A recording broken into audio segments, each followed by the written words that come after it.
पिछले वीडियो में हमने प्लेटो के न्याय सिद्धांत के बारे में पढ़ा था। प्लेटो के न्याय सिद्धांत को असली जामा पहनाने के लिए उन्होंने दो तरीकों का उल्लेख किया है। उनमें से शिक्षा एक सकारात्मक तरीका है और साम्यवाद नकारात्मक तरीका बताया है। प्लेटो के अनुसार समाज में शिक्षा की बहुत अधिक आवश्यकता होती है। शिक्षा के महत्व को स्वीकार करते हुए प्लेटो का मानना है कि राज्य वृक्षों या चट्टानों से निर्मित नहीं होता, बल्कि उन व्यक्तियों के चरित्र से निर्मित होता है जो उसमें रहते हैं। व्यक्तियों को श्रेष्ठ और चरित्रवान बनाने के लिए शिक्षा की बहुत अधिक आवश्यकता होती है। बारकर के अनुसार शिक्षा एक मानसिक रोग का मानसिक औषधि से इलाज करने का प्रयास है। शिक्षा व्यक्ति का समाज के प्रति दृष्टिकोण बदलकर उसे अच्छा व्यक्ति बनाती है। शिक्षा के महत्व के बारे में प्लेटो का मानना था कि जो व्यक्ति न्याय के अनुसार कि जो उसकी रुचि है उसके अनुसार वह कार्य करेगा, तो उस स्वभावानुकूल विशिष्ट कार्य करने के लिए व्यक्ति को शिक्षित होना बहुत अधिक आवश्यक है। नागरिकों को सद्गुण ही, जो प्लेटो का सिद्धांत था वो इस ज्ञान पर आधारित है कि सद्गुण ही ज्ञान है और सद्गुणी बनाने के लिए शिक्षा की आवश्यकता होती है, ताकि समाज के जो तीन वर्ग हैं उसमें दार्शनिक वर्ग है, उत्पादक वर्ग है और सैनिक वर्ग है, वो अपने अपने कर्तव्यों को पूरा कर सके। शिक्षा द्वारा व्यक्ति की आत्मा का विकास संभव हो पाता है, क्योंकि जो एक शिक्षित व्यक्ति होता है वो एक ऐसा अपने चारों तरफ वातावरण होता है उसके, और वो प्रत्येक की सहायता करने के लिए तत्पर रहता है। शिक्षा व्यक्ति को सामाजिक बनाती है। इसका अर्थ है कि अहंकार और स्वार्थ त्याग कर शिक्षा व्यक्ति को सामाजिक चेतना जगाकर विभिन्न वर्गों में सामंजस्य और एकता स्थापित करती है। शिक्षा का राजनीतिक महत्व शिक्षित वर्ग द्वारा जो प्रशिक्षण प्राप्त होता है उसके द्वारा ही दार्शनिक शासक का निर्माण होता है और वो अपने कर्तव्यों के प्रति सजग होते हैं। तो इस तरह से जो शिक्षा सिद्धांत का दार्शनिक आधार ये है कि मनुष्य की आत्मा एक निश्चेष्ट मतलब निष्क्रिय वस्तु न रहकर सक्रिय तत्व है और जो हमेशा एक सक्रिय आध्यात्मिक शक्ति की ओर अपना ध्यान केंद्रित करती है। और शिक्षा का अर्थ होता है अपने मन के चक्षुओं की ओर प्रकाशित करना। मतलब मनुष्य जो है वो अपनी एक उद्देश्य की ओर बढ़ता है और वह एक अच्छाई की ओर प्राप्त करता है, और हमेशा शिक्षा का ये उद्देश्य होता है सदाचार पूर्ण कार्य करना। यही सदाचार पूर्ण कार्य करना ही प्लेटो के शिक्षा का आधार है।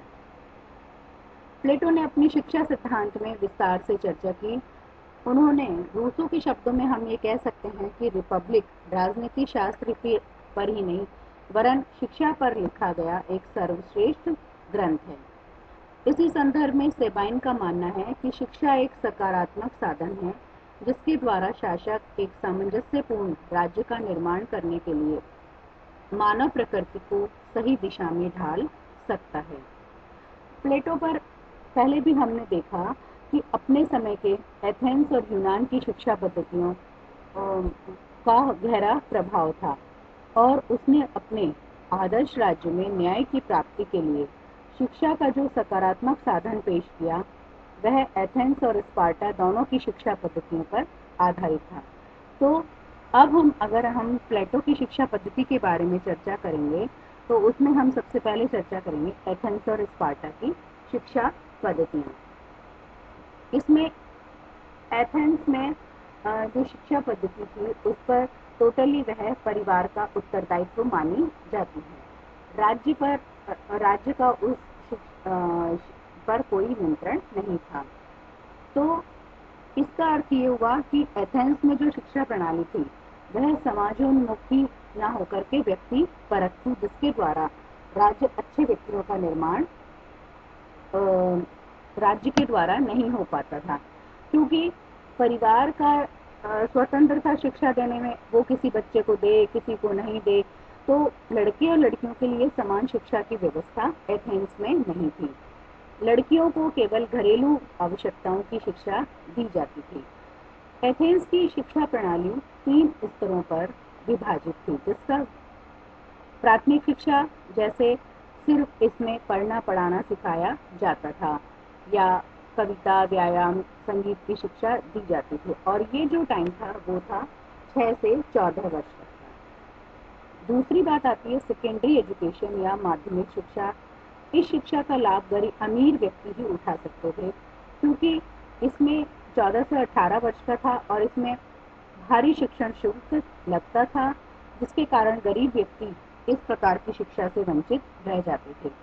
तीसरा है सैनिक शिक्षा। इस शिक्षा के लिए अनिवार्य था कि ये 18 से 20 वर्ष तक की थी। इसमें ये एक केवल 2 वर्ष की शिक्षा प्रदान की जाती थी और इसमें नागरिक अधिकार प्रदान किए जाते थे। अब यूं तो एथेंस की जो शिक्षा पद्धति थी वो व्यक्ति के शारीरिक, मानसिक और चारित्रिक विकास के लिए उपयुक्त थी, परंतु इसका सबसे बड़ा दोष ये था कि इसमें राज्य के द्वारा शिक्षा का कोई प्रबंध नहीं किया गया था। यह परिवार का उत्तरदायित्व मानी जाती थी, जिसके परिणाम स्वरूप एथेंस अज्ञानी और अयोग्य शासकों द्वारा शासित रहा। तो प्लेटो ने, उनका मानना था कि वो चूंकि एथेंस के राजा से पहले भी बहुत ज्यादा खुश नहीं थे, इसलिए उन्होंने शिक्षा प्रणाली में काफी सुधार किए। तो और उन्होंने सिर्फ कुछ अच्छी बातों को ही एथेंस की शिक्षा प्रणाली से ग्रहण किया। दूसरी बात इसमें आती है हमारे स्पार्टा की शिक्षा प्रणाली।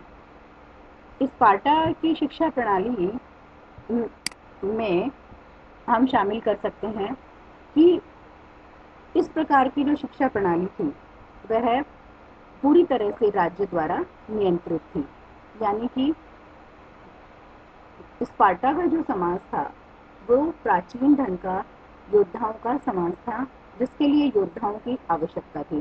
क्योंकि जहाँ योद्धा शब्द आ गया, इसका अर्थ है कि वहां पर सैनिक शिक्षा पर जोर दिया जाता था। और दूसरी इम्पोर्टेंट बात ध्यान रखने योग्य यह है कि शिक्षा परिवार का उत्तरदायित्व न होकर के राज्य का उत्तरदायित्व था।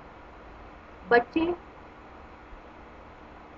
मात्र 7 वर्ष तक ही अपनी माता के पास रहते थे और उसके बाद में राज्य बच्चों को ले लेता था और राज्य द्वारा उनकी रुचि के अनुसार शिक्षा दी जाती थी। इस शिक्षा का उद्देश्य सैनिक पैदा करना था। ये लोग मतलब दौड़ भाग और ये सब मतलब हष्ट पुष्ट शरीर बनाया जाता था ताकि वो अधिक से अधिक युद्ध में भाग ले सकें। और इसमें एक जो ड्रॉबैक था, जो इसमें कमी ये थी कि टोटली राज्य द्वारा बच्चे को ले लिया जाता था और परिवार उसमें गौण थे और सारी जो सुख सुविधाएं हैं वो सैनिक आवश्यकताओं के ऊपर बलिदान कर दी जाती थी। तो इस तरह से इसमें क्या होता था कि गरीब अमीर का कोई भेदभाव नहीं था, कोई सोना चांदी रख सकता था और कुलीन व्यक्तियों का शासन था। इस शिक्षा प्रणाली में यूनान में ख्याति प्राप्त थी और ज्यादातर लोग जो है वो एथेंस से युवक शिक्षा प्राप्ति के लिए वहां जाते थे। लेकिन यहाँ भी क्या था कि लोग अपना जो गृहस्थ जीवन है वो बहुत अच्छे से नहीं बिता पाते थे, क्योंकि 20 वर्ष की आयु के बाद हालांकि उनको विवाह करने की स्वतंत्रता थी, परंतु फिर भी जो उनका जो संबंध थे वो आनंद पूर्वक नहीं थे। तो ये जो स्पार्टा वाली जो शिक्षा है ये भी एक पक्षीय शिक्षा थी, क्योंकि इसमें मनुष्य को जो शिक्षा दी जाती थी उससे उसका शारीरिक विकास तो हो जाता था, परंतु उसका जो आध्यात्मिक विकास है, साहित्यिक विकास है, वो कुछ भी नहीं होता था और वो पढ़ना लिखना भी नहीं जान सकते थे। तो इस तरह से एक शिक्षा तो क्या थी, वो टोटली परिवार पे डिपेंड थी, दूसरी शिक्षा टोटली राज्य पे, मतलब उनमें दोनों में सामंजस्य नहीं था। तो इन दोनों शिक्षा प्रणालियों का विश्लेषण करके बार्कर ने कहा था कि एथेंस से प्लेटो की शिक्षा योजना का व्यक्तिगत पहलू आता है मानव का संपूर्ण विकास होना चाहिए। स्पार्टा से इसका सामाजिक पहलू आता है। नागरिक को राज्य में उसके उचित स्थान पर प्रतिष्ठित करने की दृष्टि से शिक्षा राज्य द्वारा नियंत्रित होनी चाहिए। तो इस विश्लेषण से हमने ये अंदाजा लगा लिया कि जहाँ प्लेटो ने एथेंस की शिक्षा से तो व्यक्तिवादी शिक्षा को लिया और स्पार्टा की शिक्षा से समाजवादी शिक्षा को, सामाजिक पहलू को लिया, इन दोनों के बीच का उन्होंने कंप्रोमाइज करते हुए, मध्यम मार्ग अपनाते हुए उन्होंने अपनी शिक्षा के कुछ उद्देश्य हमें बताए हैं। उनका मानना था कि जो शिक्षा है उसका अर्थ व्यक्ति का संपूर्ण विकास करना है, ना कि कुछ या तो मानसिक कर लो या शारीरिक कर लो, ऐसा नहीं था।